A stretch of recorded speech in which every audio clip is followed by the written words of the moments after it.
प्राचीन राजा अपनी सैन्य विजय या निर्माण परियोजनाओं के माध्यम से प्रसिद्धि और प्रतिष्ठा प्राप्त करते थे। इस्राएल के सबसे प्रसिद्ध राजा निश्चित रूप से योद्धा दाऊद और उनके पुत्र निर्माता सुलेमान थे।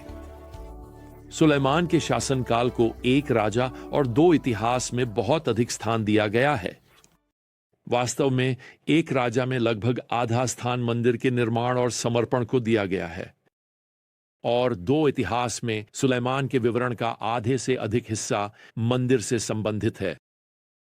प्रभु के लिए सुलेमान का भव्य मंदिर लगभग 400 वर्षों तक खड़ा रहेगा। सुलेमान ने इस विशाल निर्माण परियोजना के लिए तैयारियां की हैं। इसकी जानकारी हमें एक राजा 5 और दो इतिहास 2 में समानांतर विवरण में दी गई है। अब आज के लिए हम मंदिर के वास्तविक निर्माण पर आते हैं और हम इसे 1 राजा 6 से देखेंगे। पद 1 हमें बताता है कि निर्माण परियोजना शुरू हुई थी। इज़राइल के लोग मिस्र की भूमि से बाहर आने के 407वें वर्ष में। खैर, इससे हमें पता चलता है कि समय मुहर 966 ईसा पूर्व है। अब दो इतिहास 3 में पद 1 में यह हमें बताता है कि मंदिर माउंट मोरियाह पर बनाया गया है।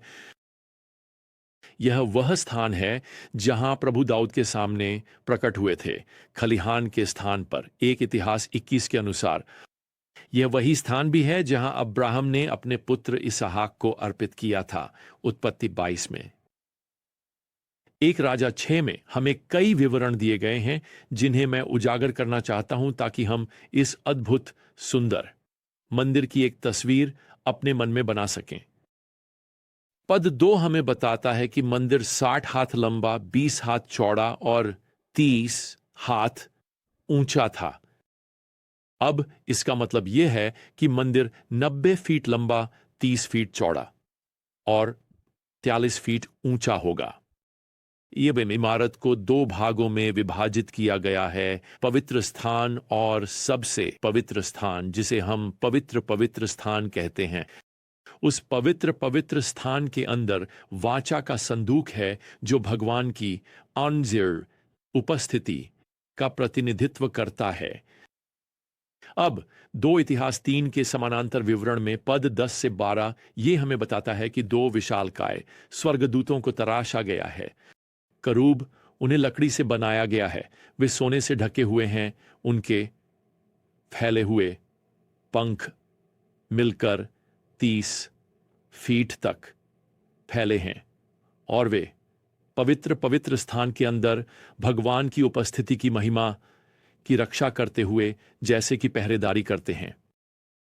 अब एक राजा 6 और पद 7 में इस निर्माण परियोजना की कौशल और सटीकता का वर्णन हमारे लिए किया गया है। इसे सुनिए।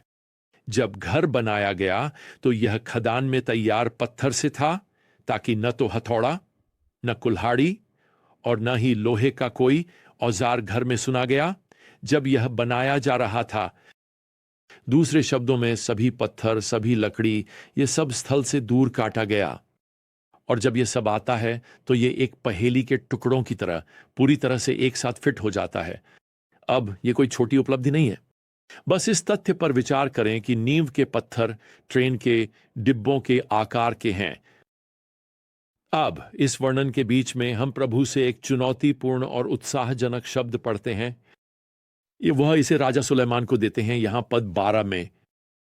इस घर के बारे में जो तुम बना रहे हो, यदि तुम मेरी विधियों में चलोगे और मेरे नियमों का पालन करोगे और मेरी सभी आज्ञाओं का पालन करोगे और उनमें चलोगे, तो मैं तुम्हारे साथ अपना वचन स्थापित करूंगा और मैं इज़राइल के बच्चों के बीच निवास करूंगा और अपनी प्रजा इज़राइल को नहीं छोड़ूंगा। दूसरे शब्दों में, चाहे यह मंदिर कितना भी सुंदर हो, कितना भी भव्य हो, यह संभव नहीं हो सकता। इसका कोई अर्थ नहीं होगा यदि प्रभु के प्रति व्यक्तिगत और राष्ट्रीय आज्ञाकारिता न हो। देखो, यह मंदिर कोई शुभ संकेत नहीं है। यदि वे भगवान को छोड़ देते हैं तो यह इस्राएल की रक्षा नहीं करेगा। अब यहां निर्माण परियोजना पर वापस आते हैं। पद 22 में बताया गया है कि सुलेमान ने पूरे घर को सोने से मढ़ दिया। पद 29 में जोड़ा गया है, घर की सभी दीवारों के चारों ओर उसने करूबों, खजूर के पेड़ों और खुले फूलों की उकेरी हुई आकृतियां बनाई। कल्पना कीजिए, इसे सबसे बेहतरीन कारीगरों और कलाकारों द्वारा बनाया गया है। वे सबसे अच्छे सामग्रियों का उपयोग कर रहे हैं। वे सबसे दुर्लभ सुंदरता का प्रदर्शन कर रहे हैं। वे बिल्कुल भी खर्च नहीं बचा रहे हैं। इस मंदिर का उद्देश्य सुंदरता को प्रतिबिंबित करना है और सच्चे और जीवित भगवान की पवित्रता एक अर्थ में वहां निवास करेगी, या उनका घर है, ऐसा कहें। अब बस सोचिए, बस इस तथ्य के बारे में सोचिए कि नया नियम आज के ईसाई आप और मुझे पवित्र आत्मा का मंदिर बताता है। और फिर हमें 1 कुरिन्थियों 6:29-20 में बताया गया है, अपने शरीर में भगवान की महिमा करो। तो क्या हमारे जीवन उस भगवान की सुंदरता और पवित्रता को प्रतिबिंबित करते हैं, जिसने प्रभावी रूप से हमें आज अपना निवास स्थान बना लिया है? सो यह 1 राजा 6 के अंतिम श्लोक में कहा गया है कि इस परियोजना को पूरा करने में 7 साल लगे। अध्याय 7 संक्षेप में इस विवरण को रोकता है और सुलेमान के अपने घर के निर्माण का वर्णन करता है, जिसे पूरा करने में 13 साल लगे। वास्तव में यह एक पूरा परिसर है। इसमें राजा का महल शामिल होगा, उसका दरबार, उसका निजी निवास और कई अन्य इमारतें। ऐसा लगता है कि सुलेमान का घर मंदिर के पास बनाया गया था, और यह इस बात की याद दिलाएगा कि वह भगवान के प्रति उत्तरदायी है। तो यहां 1 राजा 7 में हम अब मंदिर के साज सामान की ओर लौटते हैं और हमें हिराम नामक एक अन्य व्यक्ति से परिचित कराया जाता है। यहां पद 14 में उनका वर्णन किया गया है कि वह ज्ञान, समझ और कौशल से परिपूर्ण हैं, कांसे के किसी भी काम अज को बनाने के लिए। अब उनकी विशेषज्ञता का उपयोग 27 फीट ऊंचे और 18 फीट घेरे वाले 2 कांस्य स्तंभ बनाने में किया जाएगा। ये विशाल स्तंभ हैं और ये मंदिर के प्रवेश द्वार के दोनों ओर खड़े होंगे।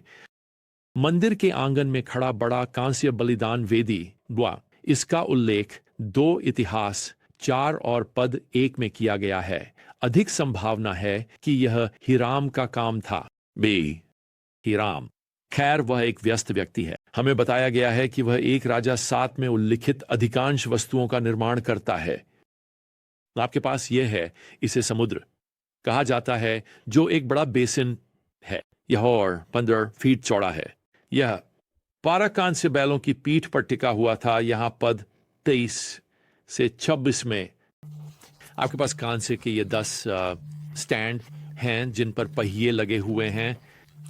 इनमें से प्रत्येक को एक छोटे कांस्य बेसिन को रखने के लिए डिजाइन किया गया है और इन्हें शेरों और ताड़ के पेड़ों की नक्काशी से सजाया गया है। यहां पद 27 से 29 में ये सभी वस्तुएं आंगन में बाहर हैं। अब मंदिर की इमारत के अंदर सब कुछ सोने से ढका हुआ है। यहां पद 48 और उसके बाद सूचीबद्ध वस्तुओं में स्वर्ण वेदी, उपस्थिति की रोटी के लिए स्वर्ण मेज और शुद्ध सोने के दीपस्तंभ शामिल हैं। अंत में, अब यहां अध्याय 7 के अंत में और पद 51 में हमें बताया गया है कि इस प्रकार राजा सुलेमान ने प्रभु के घर पर जो काम किया था वह पूरा हो गया, और सुलेमान ने वे चीजें लाईं जो उसके पिता दाऊद ने समर्पित की थीं, चांदी, सोना और बर्तन, और उन्हें प्रभु के घर के खजाने में रखा। प्रिय, हम बस कल्पना नहीं कर सकते कि इस 7 साल की परियोजना की योजना बनाने, संगठित करने, वित्त पोषण करने और इसे पूरा करने के लिए कितनी बुद्धिमत्ता, प्रयास और कौशल की आवश्यकता थी। लेकिन परिणाम दुनिया के आश्चर्यों में से एक होगा, सच्चे और जीवित भगवान की पूजा के लिए एक भव्य स्वर्ण मंदिर। और वैसे इसे नजरअंदाज ना करें। मंदिर की हर चीज का संकेत न तो सुलेमान की ओर था, न ही हुराम की ओर, न पत्थर काटने वालों की ओर, न ही सोने के कारीगरों की ओर। यह सब हमारे ब्रह्मांड के संप्रभु सृष्टिकर्ता की महिमा, अनुग्रह और शक्ति की ओर संकेत करता था। यह अद्भुत था और इसने भगवान की महिमा को बढ़ाया।